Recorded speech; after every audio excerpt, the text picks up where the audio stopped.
मुफस्सिल स्टेशन पर ट्रेन चलने को तैयार खड़ी थी। ट्रेन का सेकंड क्लास डब्बा प्रीमियम होता है, उसमें इंसान आराम से ट्रैवल कर सकता है, बहुत सारी फैसिलिटीज़ होती हैं। तो हमारे राइटर ने भी यही सोचा था कि आराम से सेकंड क्लास डब्बे की खिड़की के पास में बैठूंगा, बाहर के नज़ारे देखूंगा, ज़्यादा भीड़ भाड़ भी नहीं होगी, बहुत सुकून होगा और उस माहौल में मैं अपनी कहानी के बारे में सोचूंगा। दोस्तों, सेकंड क्लास टिकट महंगा होता है, इसीलिए सेकंड क्लास डब्बे में ज़्यादा भीड़ भाड़ नहीं होती है, बहुत कम लोग टिकट को ख़रीदते हैं। अब लेखक को तो ज़्यादा दूर जाना था नहीं, उसे तो भला अकेले में बैठकर कहानी के बारे में सोचना था, तो इसीलिए लेखक ने सेकंड क्लास टिकट बुक करवा लिया। गाड़ी छूटने ही वाली थी कि लेखक ने सेकंड क्लास का एक छोटा डिब्बा खाली देखा और झट से ट्रेन में चढ़ गया। अब लेखक ने तो सोचा था कि डिब्बा खाली होगा, लेकिन जब वो अंदर गया तो उसने देखा वहाँ पर एक आदमी बैठा हुआ है। लखनऊ की नस्ल के एक नवाब सफ़ेद कपड़ों में बड़े आराम से आलती पालती मारकर बैठे हुए थे। उनके सामने दो ताज़े चिकने खीरे तौलिए पर रखे हुए थे। जब नवाब साहब ने लेखक को देखा तो वो चिंता में पड़ गए। उन्हें लेखक की मौजूदगी अच्छी नहीं लगी। लेखक ने सोचा कि शायद नवाब साहब भी मेरी ही तरह अकेले में सफ़र करके कहानी सोचना चाह रहे हों, या फिर ये भी हो सकता है कि नवाब साहब के आगे खीरे जैसी सस्ती चीज़ रखी हुई है। तो हो सकता है नवाब साहब मेरे सामने खीरा खाने में अनकंफर्टेबल महसूस करें, क्योंकि खीरा बहुत सस्ता होता है। अब लखनऊ के रईस नवाब लोग एक सस्ता खीरा कैसे खा सकते हैं? लेखक को देखकर नवाब साहब ज़रा भी एक्साइटेड नहीं हुए थे। लेखक ने भी अपनी सेल्फ रिस्पेक्ट में आंखें चुरा लीं। मतलब लेखक ने सोचा कि जब नवाब साहब ही इंटरेस्टेड नहीं है मुझ में, मेरी कंपनी में, तो फिर मेरी भी कोई इज्जत है, सेल्फ रिस्पेक्ट है, मैं भी आंखें नहीं मिलाऊंगा। मेरी भी ये पुरानी आदत है कि जब मैं खाली होता हूँ तो मैं इमेजिनेशन यानी कल्पना करने लगता हूँ।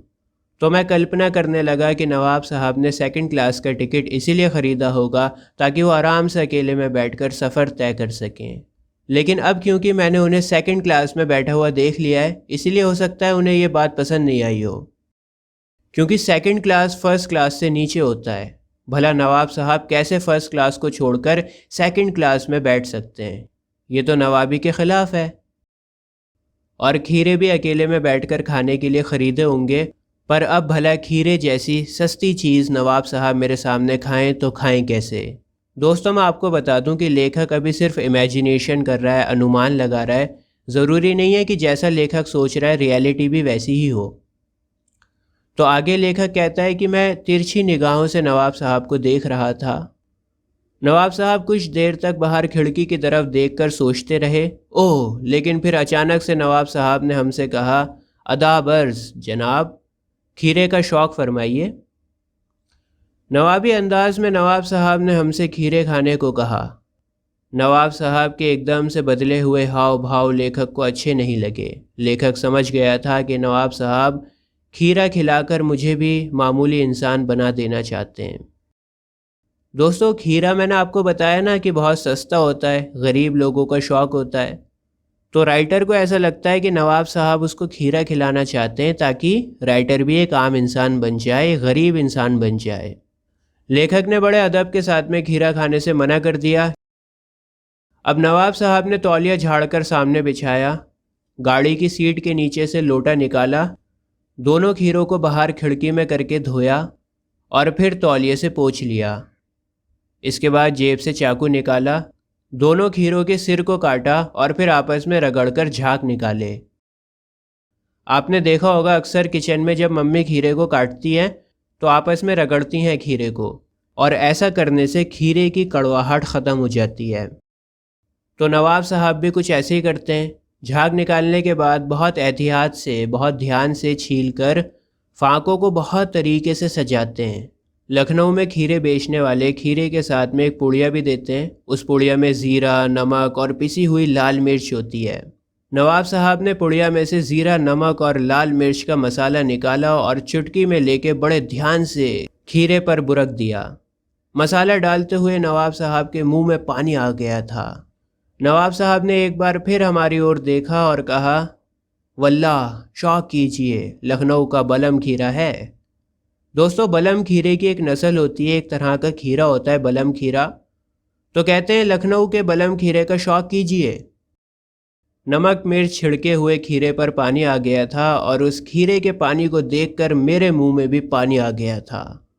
मतलब लेखक बोलना चाह रहे हैं कि मसाला डालकर खीरा बहुत ही लजीज, मज़ेदार, चटपटा लग रहा था और मेरा बहुत मन था खीरे को खाने का, लेकिन मैं खीरे को पहले ही मना कर चुका था। अब खीरा अगर खाता तो सेल्फ रिस्पेक्ट ख़त्म हो जाती। तो मैंने नवाब साहब को जवाब में शुक्रिया कहा और पेट ख़राब होने का बहाना बनाया। इसके बाद नवाब साहब ने नमक मिर्च के खीरे की फांक उठाई और होठों तक लेकर गए। खीरे की फांक को सूंघा, स्वाद के मज़े में आंखों को बंद किया और जब मुंह में भर आए पानी का घूंट गले से उतर गया, तब नवाब साहब ने खीरे को खिड़की से बाहर फेंक दिया। और इसी तरह से नवाब साहब खीरे की फांक उठाते, उसको सूंघते, मज़े लेते और बिना चखे खिड़की से बाहर फेंक देते। जब सारी खीरे की फांकें खिड़की से बाहर फेंक दी, तब नवाब साहब ने तौलिए से हाथ और होंठ पोंछे और फिर हमारी तरफ इस तरह से देखा जैसे मानो कहना चाह रहे हों, ये होता है ख़ानदानी रईसों का तरीका। नवाब साहब ने खीरों पर बहुत मेहनत करी थी, जिसकी वजह से वो थक कर लेट गए। मैं ये सोच रहा था कि नवाब साहब का खीरा सूंघ कर फेंक देने का तरीका अच्छा तो था, पर क्या इस तरीके से पेट भी भर सकता है? मैं सोच ही रहा था कि तभी नवाब साहब उठ खड़े हुए और एक ऊंची डकार ली। डकार लेकर नवाब साहब ने हमसे कहा कि खीरा होता तो बहुत लजीज है, मज़े का होता है, लेकिन आसानी से पचता नहीं है, बड़ी मुश्किल से डाइजेस्ट हो पाता है। कमबख्त पेट पर बोझ डाल देता है। ठीक है, नवाब साहब कहते हैं कि आसानी से डाइजेस्ट नहीं हो पाता है खीरा और पेट पर बोझ बन जाता है। लेखक के अब बात समझ में आ गई थी। मैं समझ गया था कि नवाब साहब एक नई कहानी को लिख सकते हैं। जब खीरे को सूंघकर इन्हें डकार आ सकती है, तो फिर बिना किसी विचार, बिना किसी सोच, बिना किसी घटना या बिना किसी पात्रों के भी कहानी को लिखा जा सकता है। बस कहानी की इच्छा करो और कहानी तैयार। दोस्तों, अब मैं आपको बताता हूँ कि इस कहानी के माध्यम से राइटर आपसे क्या कहना चाह रहा है। देखिए, मार्केट में बहुत सी ऐसी कहानियाँ होती हैं जो बहुत बेकार होती हैं, जिनमें कोई भी ख़ास स्टोरी नहीं होती, बिना मतलब की कहानियाँ होती हैं। तो राइटर उन लेखकों पर सटायर कर रहे हैं, व्यंग कर रहे हैं, जो बिना कुछ सोचे समझे कहानियों को लिख देते हैं।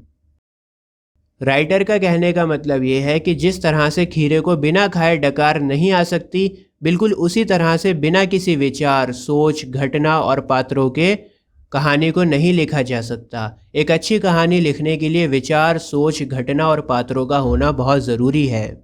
उम्मीद है आपके लिए ये वीडियो हेल्पफुल रही होगी। आज के लिए बस इतना ही। जय हिंद।